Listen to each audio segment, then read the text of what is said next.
জিনিসগুলো ঠেসে ঠেসে সুটকেসে ভরছে রঙ্গন। আগামীকাল ভোরেই ফ্লাইট। ভুবনেশ্বর চলে যাবে ও। আগামী 6 মাস অন্তত আর পা রাখবে না কলকাতার মাটিতে। মা বাবাকেও বলে দিয়েছে সে কথা। অবশ্য আসল কথা তো আর ওদের বলা সম্ভব না।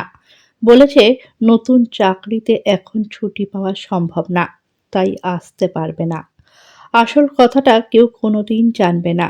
কাউকে কোনোদিনই ও বলতে পারবে না কেন কলকাতাতে চাকরি ছেড়ে অন্য শহরে তুলনামূলক কম মাইনের চাকরি জয়েন করতে যাচ্ছে ও। কারণটার নাম হলো সৃজনী মল্লিক। স্কুল জীবন থেকে মেয়েটা বন্ধু ওর। বলতে গেলে সবচেয়ে ভালো বন্ধু। সব কথা ওরা শেয়ার করে পরস্পরের সাথে। সব সমস্যা ভাগ করে নেয়। আর এমন করে চলতে চলতেই কখন যে রঙ্গনের মনে সৃজনীর জন্য একটা অন্য জায়গা তৈরি হয়ে গেছে তা নিজেই যেন টের পায়নি রঙ্গন। কিন্তু যেদিন থেকে বুঝতে পেরেছে যে সৃজনী ওর প্রথম প্রেম, সেদিন থেকেই ওর গোটা হৃদয়টা জুড়েই যেন শুধু সৃজনীর রাজত্ব। ওকে নিয়েই সব ভাবনা সারাক্ষণ, সব স্বপ্ন পাখা মেলে ওকে ঘিরেই। তবে এসব কিছুর বিন্দুমাত্র আভাও কোনোদিন ও পেতে দেয়নি মেয়েটাকে। বলা তো যায় না, যদি সৃজনী ভীষণ রেগে যায়, যদি রেগেমেগে বন্ধুত্বটাও শেষ করে দেয়। ও বড়লোকের মেয়ে, আর রঙ্গন তো খুব সাধারণ। এত সাদামাটা ছেলের সাথে বড়লোকের মেয়েরা হয়তো বন্ধুত্ব করতে পারে, কিন্তু ভালোবাসতে পারে না। তাদের এটা মানায় না। চিরকাল তাই নিজের সব ফিলিংস আড়াল করে এসেছে রঙ্গন। সৃজনীকে হারাবার ভয়েই করেছে এমনটা। কিন্তু সত্যি যে ও কোনোদিন হারিয়ে যাবে এমনটা ও কেন কে জানে ভাবতেও পারেনি। মাসখানেক আগে এক সন্ধ্যায় এসেছিল ফোনটা। খুব স্বাভাবিকভাবেই ওর ফোন ধরেছিল রঙ্গন, যেমন প্রতিবার ধরে। কিন্তু সৃজনীর গলার স্বর শুরু থেকেই কেমন যেন অন্যরকম লাগছিল সেদিন। 2-4টে কথার পর সে বলেছিল, তোকে আজ একটা গুরুত্বপূর্ণ কথা বলতে ফোন করেছি রঙ্গন। বাপি আমার বিয়ে ঠিক করেছেন। পাত্র ওর বন্ধুর ছেলে। বিদেশ থেকে MBA করেছে। আমি অমত করিনি। কিন্তু খুব টেনশন হচ্ছে। সম্পূর্ণ অচেনা একটা মানুষ। তুই একবার ওকে মিট করবি প্লিজ। বিয়ে? মানে তোর বিয়ে? কথা জড়িয়ে যাচ্ছিল রঙ্গনের। এসব কি শুনছে ও? ওর ভালোবাসার মানুষটা চিরতরে পর হয়ে যাবে। চোখের সামনে যেন পুরো পৃথিবীটা দুলছিল। হ্যাঁ, বিয়ে। তোকে তো আগেই বলেছিলাম বাড়ি থেকে আমার বিয়ের কথা বলছে। ভুলে গেছিস নাকি? যাই হোক, সামনের সপ্তাহে আমি তোকে ওর সাথে দেখা করাবো। সত্যি দিন 7 পর ছেলেটাকে নিয়ে এসেছিল সৃজনী। পাত্রের নাম তুহিন। টল, ডার্ক, হ্যান্ডসাম, স্মার্ট, সুশিক্ষিত, ভালো চাকরি করে। ভীষণ যোগ্য পাত্র। সৃজনীর উপযুক্ত। সেদিন নিজেকে কন্ট্রোল করতে পারছিল না রঙ্গন। মনে হচ্ছিল হয়তো ভেঙেই পড়বে ওদের সামনেই। মুখ থেকে বেরিয়েই যাবে যে ও নিজেও সৃজনীকে ভালোবাসে। খুব বেশি। কোনোমতে মিনিট 10 মাথাতেই পালিয়ে বেঁচেছিল। বলেছিল কাজ আছে। আর মাসখানেক পরেই ওদের বিয়ে। এই শহরে বসে নিজের ভালোবাসার অপমৃত্যু নিজের চোখে দেখতে পারবে না। তাই জন্যই পালাচ্ছে ও। কোনোমতে একটা অন্য শহরে চাকরি খুঁজে নিয়েছে। ইদানিং সৃজনীকে এড়িয়ে চলে ও। ইচ্ছা করেই দূরত্ব বাড়িয়ে নিয়েছে অনেকখানি। মিস্টার রঙ্গন চৌধুরী। আচমকা একটা তীক্ষ্ণ গলার স্বরে যেন কেঁপে উঠল রঙ্গন। পিছন ফিরে তাকিয়ে দেখল ওর ঘরের দরজার চৌকাঠে দাঁড়িয়ে আছে সৃজনী। এ কি, ও কখন এলো? আরে, তুই কখন এলি? শুকনো হাসার চেষ্টা করল রঙ্গন। তুই উড়িষ্যা চলে যাচ্ছিস? আমায় জানাসনি অবধি? আমার বিয়েতেও থাকবি না? মেয়েটার চোখ দিয়ে যেন আগুন ঝরছে। তুই বিয়ে নিয়ে বিজি, তাই আর তোকে এসব বলিনি। ভালো একটা অফার এলো তাই। মিথ্যা কথা বলিস না। যেখানে যাচ্ছিস সেটা তোর বর্তমান কোম্পানির মতো অত ভালো কিছু একেবারেই নয়।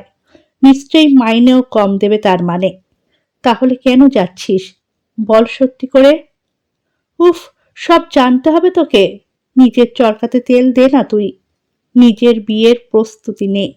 চোখ ফেটে জল আসছে রঙ্গনের। কোনো মতে নিজেকে সামলাচ্ছে ও। কেন আবার এলো এই মেয়েটা সামনে? নিজের চরকাতেই তেল দিচ্ছি। তুই আমার থেকে আলাদা নোস।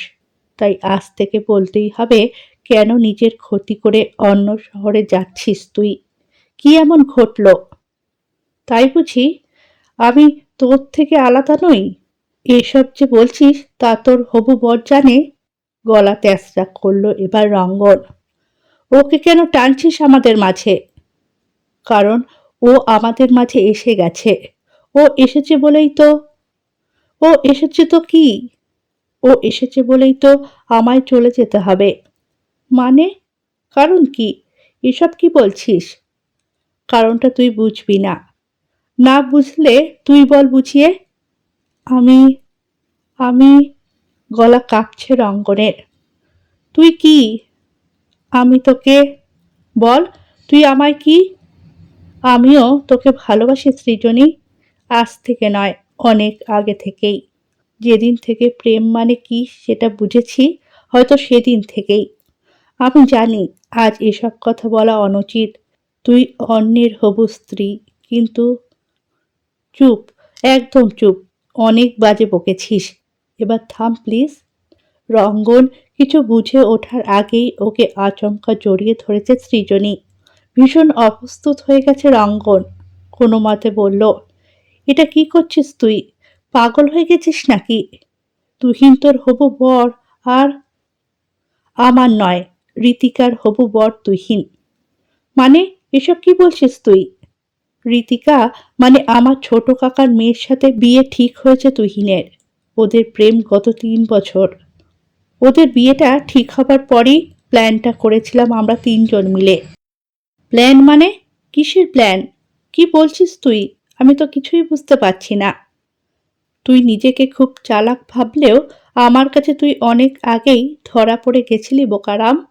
তুই যে আমায় ভালোবাসিস সেটা আমি তোর নানা কথায়, নানা আচরণেই বুঝতাম। কিন্তু মুখে কেন কিছু বলিস না সেটা একদম বুঝতাম না।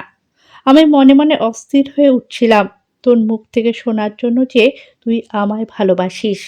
তোকে বারবার বলতাম বাড়িতে বিয়ের কথা বলছে, কিন্তু সে শুনেও তো তোর মুখ থেকে বেরোয় না কোনো স্বীকারোক্তি। এক সময় আমি খুব আপসেট হয়ে পড়েছিলাম। ভাবছিলাম হয়তো আমারই বোঝার ভুল। হয়তো তুই আমায় মোটেই ওই চোখে দেখিস না। আমি যখন খুব আপসেট তখনই একদিন প্ল্যানটা দিল আমার কাজিন ঋতিকা। ওদের সদ্য বিয়ে ঠিক হয়েছে, তাই তুহিনও এগিয়ে এলো আমাদের প্ল্যানের ক্ষেত্রে। ওরা বলল, এই মোক্ষম সুযোগ। তুহিনকে আমার হবু বর সাজিয়ে তোর সামনে নিয়ে এসে এবার তোর টেস্ট নেওয়া হবে। সামনের মাসে আসলে ওদেরই বিয়ে। কার্ড ছেপে এসেছে আজ। এই দেখ। ব্যাগ থেকে একটা বিয়ের কার্ড বের করলো সৃজনী। রঙ্গন হাত বাড়িয়ে নিল কার্ডটা। হাত কাঁপছে ওর। কিছুই যেন বিশ্বাস হচ্ছে না এখনো। এসব স্বপ্ন নয় তো? কার্ডের উপর বড় বড় করে লেখা, ঋতিকা ওয়েটস তুহিন। আমাদের নামে এরকম কার্ড কবে ছাপা হবে শুনি? বলতে বলতে উঠে গিয়ে হুট করে দরজাটা বন্ধ করে দিল সৃজনী। জানি না তুই এত ড্রামা করলি আমার সাথে। এত বড় নাটকবাজ তুই? রাগী স্বরে বলল রঙ্গন। কি আর করব বল, যদি তুই এত বড় হাঁদারাম হোস, একটা সামান্য কথা বলে উঠতে না পারিস, তাহলে ড্রামা তো করতেই হতো। চুপ কর, তুই মোটেই এটা ঠিক করিসনি। আমি কত রাত ঘুমাতে পারিনি জানিস? আর একটা নিদারুণ কষ্ট। কথাটা শেষ হলো না রঙ্গনের, তার আগেই সৃজনীর ঠোঁট দখল করলো আচমকা ওর ওষ্ঠ। আদরে সোহাগে মাখামাখি হচ্ছে দুই ভালোবাসার মানুষের আবেগ জর্জরিত মুহূর্ত। চুম্বন শেষে লজ্জায় রক্তাভ লাগছে সৃজনীকে। রঙ্গন ওকে বুকে জড়িয়ে নিল আলতো করে। ওর চোখে চোখ রেখে বলল, আগামীকালই তোর বাড়িতে গিয়ে তোর বাবা মার সাথে কথা বলতে বলবো আমার মা বাবাকে। তুহিন আর ঋতিকার সাথে এক মণ্ডপেই বিয়েটা সেরে ফেলবো ভাবছি। না না, অত তাড়াহুড়ো করে হয় নাকি? ভালো করে প্ল্যান করতে হবে তো। Pre wedding, shopping, bridal makeup, কত কিছুর প্ল্যান আছে। আমার এত কিছু চাই না। আমি তো শুধু ফুলশয্যা প্ল্যান করব। আমার কাছে তো ওটাই আসল। তুই না ভীষণ অসভ্য, বলেই সত্যিকারের হবু বরের বুকে মুখ লুকালো সৃজনী। গল্পটা যদি ভালো লেগে থাকে চ্যানেলটাকে সাবস্ক্রাইব করে পাশে থাকবেন।